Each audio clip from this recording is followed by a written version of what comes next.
The applause echoed through the vast, newly built auditorium, its walls gleaming with fresh paint and polished wood. My heels clicked softly against the stage floor as I walked toward the podium, the silk of my emerald blouse brushing against my skin.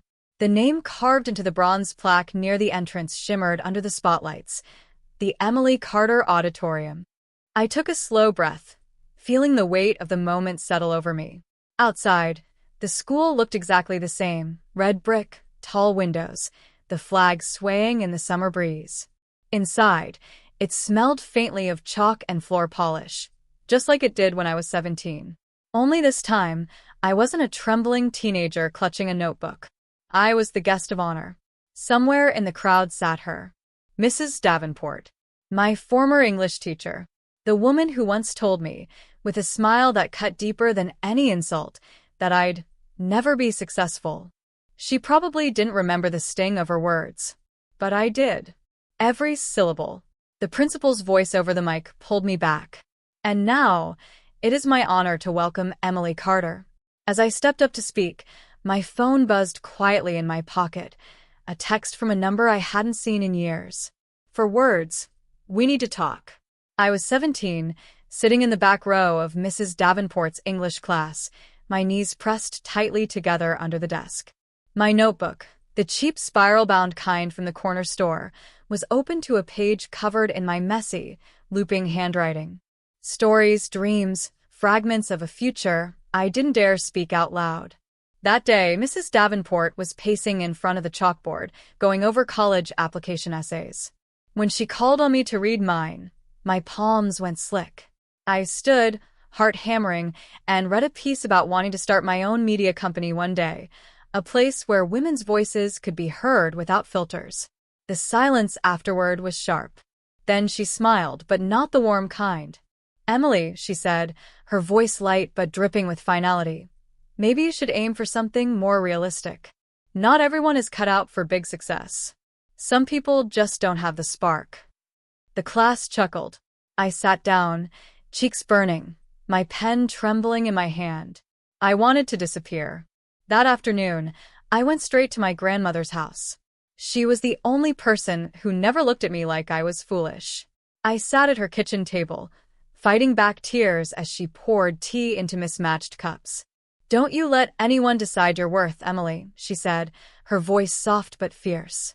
She reached into the drawer and pulled out a small, leather-bound journal, deep burgundy, the kind that looked like it could hold secrets.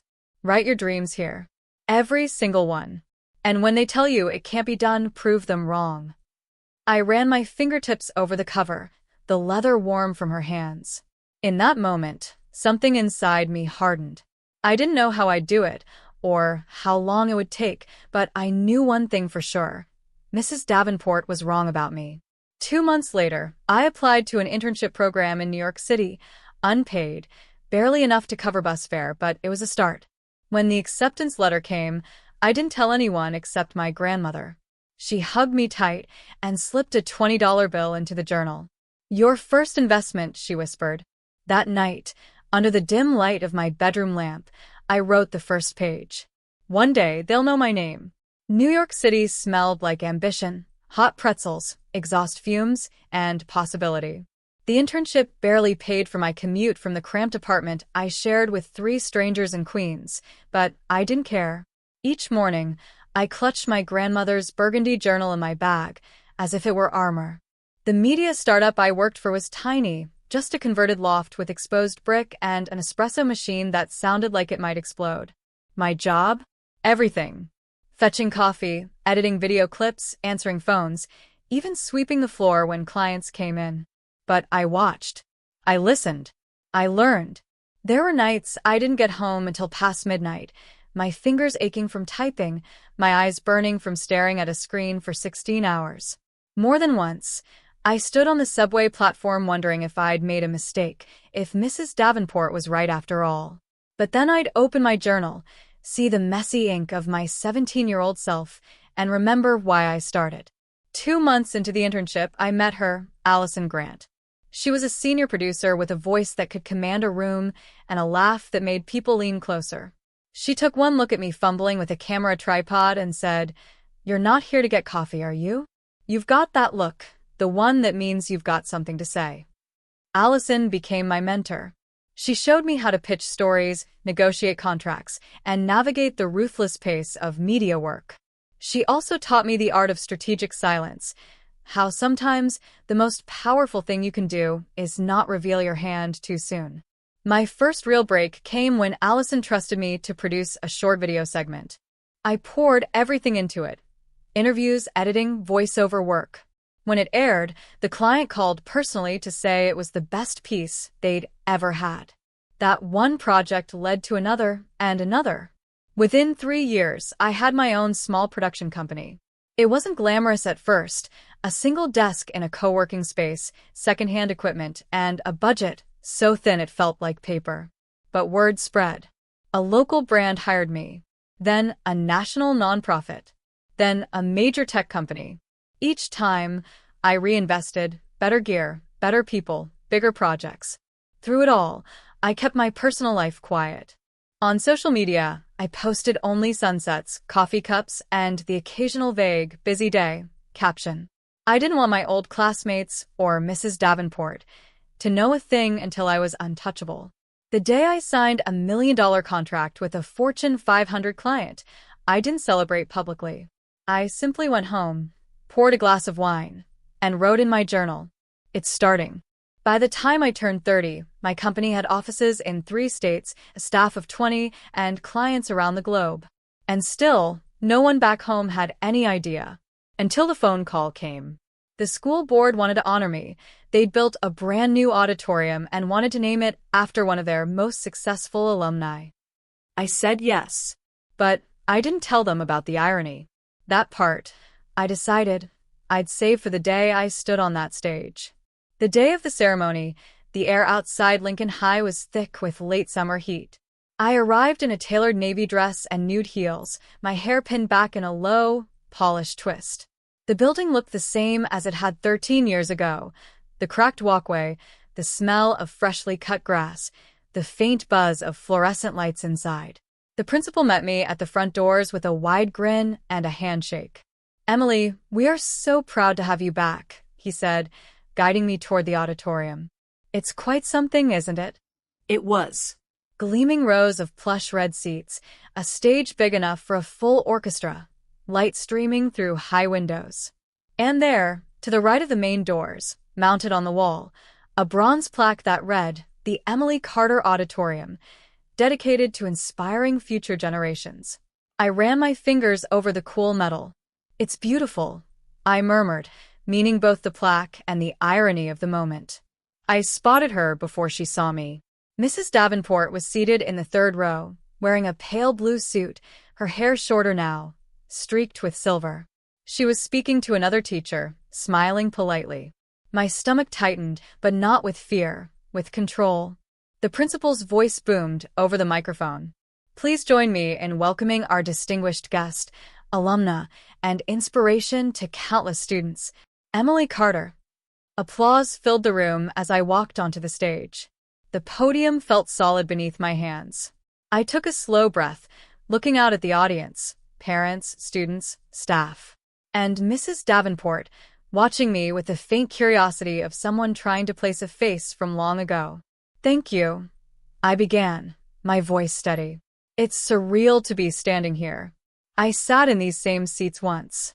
I walked these same halls. I was a quiet student, more comfortable writing in a notebook than raising my hand." A ripple of polite laughter. I smiled, leaning forward slightly.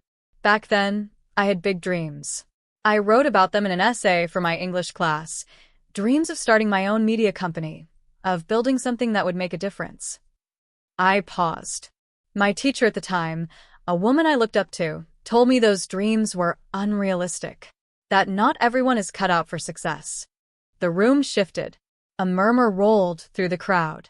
I didn't look at Mrs. Davenport, but I felt her stiffen. I continued, my tone warm but unwavering. That moment hurt, but it also lit a fire in me. I wanted to prove that she was wrong, not just for me, but for anyone who has ever been told they can't. I told them about the internship, the long nights, the failures, the quiet victories. I painted a picture of the journey, not as a fairy tale, but as a relentless climb. And then, I said it plainly. Today, my company works with clients across the world. We've built campaigns that have reached millions. And I stand here in an auditorium that bears my name. A hush fell over the room. Then applause, loud, sustained, almost defiant. I let it wash over me before stepping back. The ceremony continued with ribbon cutting and photographs. When it was over, I was gathering my bag when I felt a presence beside me. Emily. I turned. Mrs. Davenport stood there, her expression caught between pride and discomfort. Oh, remember now. That essay. Those words. I suppose I owe you an apology. I looked at her for a long moment. You don't owe me an apology, I said quietly. But you do owe your students something. Never tell them they can't. She nodded, swallowing hard. I understand. And for the first time, I believed she might. After the ceremony, the school hosted a small reception in the library. Tables were lined with trays of cookies, punch in glass bowls, and clusters of parents chatting with teachers. The air smelled faintly of coffee and freshly printed brochures.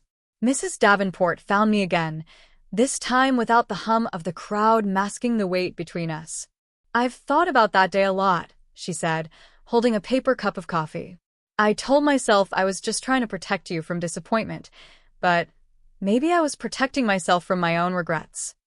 Her voice was softer now, stripped of authority. She looked smaller somehow, like a woman who had carried too many unspoken things. I set my cup down and met her gaze. I don't want to hold on to anger. It's heavy, and I've built my life without it. But words matter, Mrs. Davenport, especially from someone who stands at the front of a classroom. She nodded, her fingers tightening around the cup. What would you have me do? I thought for a moment. Mentor the ones who dream the biggest. The kids who say things that sound impossible. Encourage them. Even if you can't see the path, let them believe it exists. Her eyes glistened, and she gave a small, almost shy nod. I can do that. The principal wandered over then, thanking me again for coming. Emily, we'd love for you to stay connected with the school. Maybe host workshops, talk to students about entrepreneurship. I agreed, but with conditions. I'll do it, but it has to be open to every student, not just the ones with top grades or perfect attendance. Sometimes the ones who fall behind are the ones with the most to say. He smiled, clearly not expecting the firmness in my tone. We can make that happen. I stayed for another half hour, shaking hands, taking pictures, answering questions from bright-eyed teenagers who wanted to know how I'd made it. I told them the truth about long nights, rejection, mistakes. About how it's not about never falling, but about getting back up every single time. When I finally left the building, the sun was dipping low, casting the school in golden light. I paused at the entrance, looking back at the new plaque. My name, gleaming in bronze, would be there long after I was gone. I didn't feel vindicated in the way I thought I would. Instead, I felt something quieter, lighter. The kind of peace that comes when you know you've done more than prove someone wrong. You've created something that might help others be right about themselves. 2 months after the ceremony, I received an email from Mrs. Davenport. The subject line was simple: update. She wrote about a girl named Harper, a junior with purple-streaked hair and a stack of poetry journals. Harper had shyly confessed she wanted to be a songwriter, but was afraid her parents would never support it. I told her to go for it, Mrs. Davenport wrote. I told her the world needs people who try, even if they fail. Attached was a photo. Mrs. Davenport and Harper, both smiling, standing in front of a bulletin board labeled Dream Big. I sat back in my office chair, the skyline of Manhattan stretching beyond the windows. My company was in the middle of launching a massive campaign for a global brand, but at that moment, the email felt like the biggest one of my year. That weekend, I drove back to my grandmother's house. She was slower now, her hair all silver, but her eyes still sharp. I handed her the burgundy journal. I think it belongs here now, I said, placing it in her hands. She turned the worn leather over, smiling. Looks like it did its job. I think it did more than that, I replied. The next Monday, I returned to Lincoln High for a workshop with students. I brought the journal, setting it on a table at the front of the auditorium. This, I told them, is where my dreams lived before they became real. You don't have to start with money or connections. You just have to start. When the workshop ended, a line of students came up to thank me. Some asked for advice, others just wanted to hold the journal for a moment. I let them. Maybe it would plant a seed. As I walked out into the afternoon light, I looked back one last time at the sign above the doors, the Emily Carter Auditorium. In my head, I heard my 17-year-old self whisper the line I'd written on the first page of that journal.